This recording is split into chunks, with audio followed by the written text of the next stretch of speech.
Hello, welcome to episode 3 of The Thief's Tale, season 2 of the Devil's Violin podcast. This time we're telling one story across 5 episodes, so if you haven't listened to episodes 1 and 2 yet, I suggest you do so now.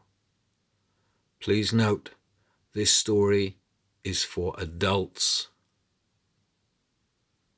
This podcast is free, but if you wish to send a donation so we can make more, you can do so at www.thedevilsviolin.co.uk/donate.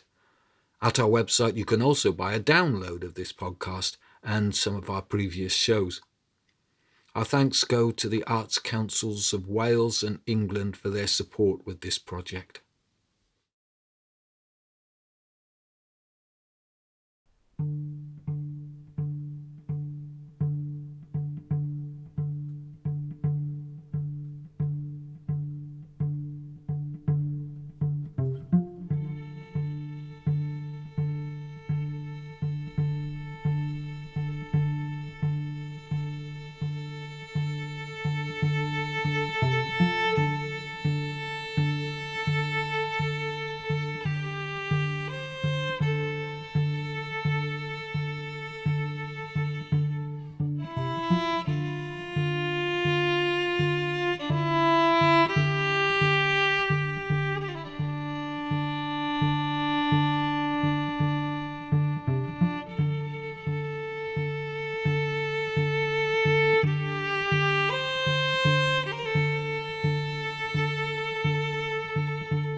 In an attempt to help 3 callow Scottish brothers, the old thief Conall Crovey had been captured while trying to steal the King of Ireland's favourite stallion.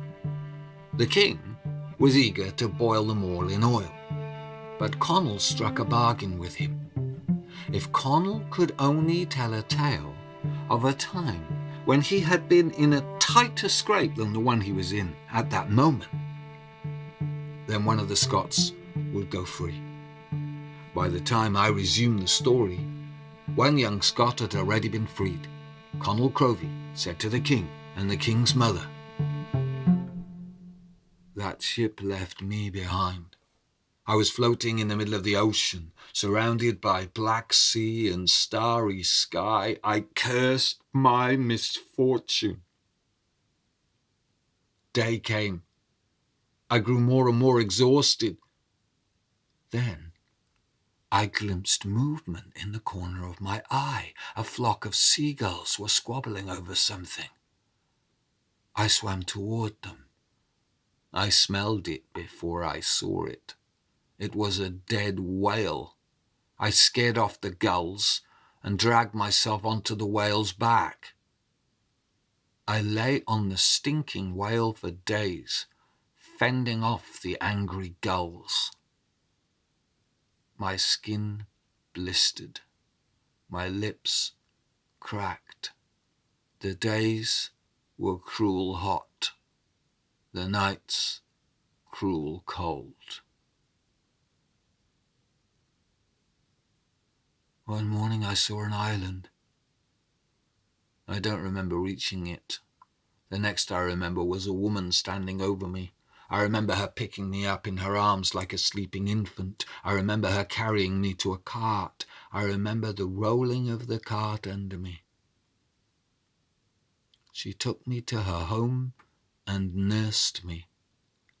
As I recovered, I learnt this was an island where only girl children were born. They needed incomers to breed. Your Majesties, here, men have the upper hand, but there it was the women. It was the women who worked the fields, and the men who kept the house.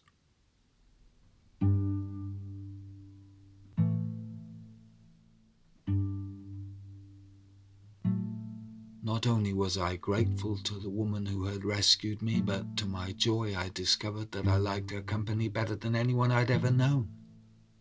She asked me to marry her. I was delighted to consent. She was wealthy. We wanted for nothing. I had been carried to paradise on the bloated corpse of a rotting whale. Time passed. My best friend was another sailor whom fate had cast onto the shore of this island. One day, I heard my friend's wife had died suddenly, so I went to pay him my respects, to offer him my condolences. What a state I found him in. He was prowling, raving, cursing. "My friend," I said, "your wife would not want you to carry on like this. She would want you to live." My friend stopped. "What are you talking about?" "You don't know. No one thought to tell you.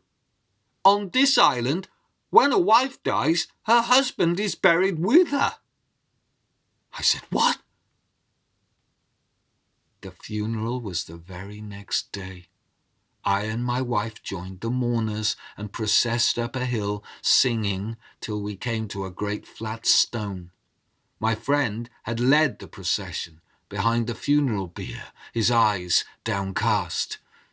The flat stone was lifted with a winch. The hill was hollow. A buzzing cloud of flies emerged from beneath the rock.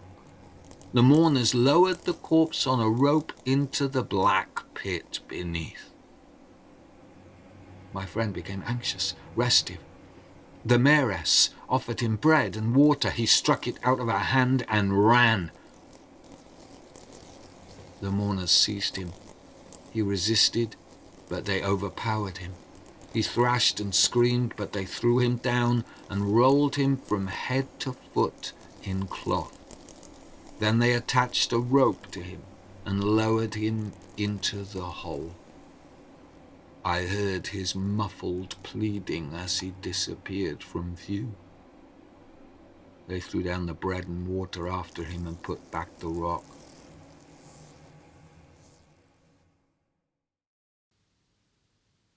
Beside me, my wife coughed. I said, "Are you feeling all right? Is anything wrong?" "Nothing," she said, "just a snuffle." I rushed her home. I put her to bed. I cooked her healthy food. I bought her lotions, potions, sent for physicians, magicians. She was dead within a week. The funeral came, just as my friend had been. I was taken up the hill. I said to the mayoress, "Now, might this not be a moment to move with the times? Do you not think that we owe it to future generations to conserve scarce resources? Do you really think you have enough virile specimens like myself to throw me away so unnecessarily?" They grabbed me, they bound me, they rolled me into the cloth cocoon, they lowered me into the stinking pit. "Tell me, your highness," said the thief, "was I not in a tighter scrape then than the one I'm in now?" "What?" said the king. "Again?" "He was," said the king's mother. "He was." "Well then," said the thief, "will you give me the worth of my tale?"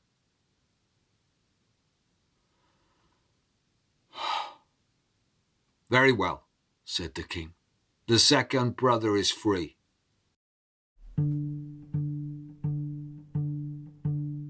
Now tell us, Connell Crovey, what happened next?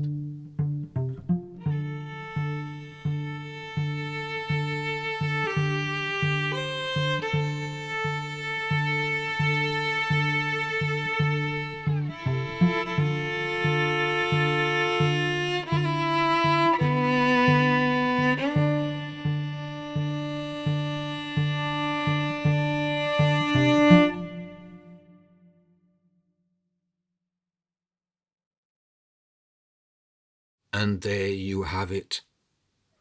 We hope you enjoyed episode 3.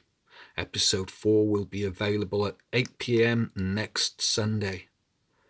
The Devil's Violin are Daniel Morden, storyteller, Sarah Moody on cello, and Oliver Wilson-Dickson on violin. Oliver also mixed and produced the podcast. When circumstances allow, the Devil's Violin will be back on tour with a new show, The Beast in Me. To be sure to hear the next episode and to get the info on where and when we're playing, please hit the subscribe button. Don't forget, you can donate at www.thedevilsviolin.co.uk/donate. Thank you for listening. See you next Sunday.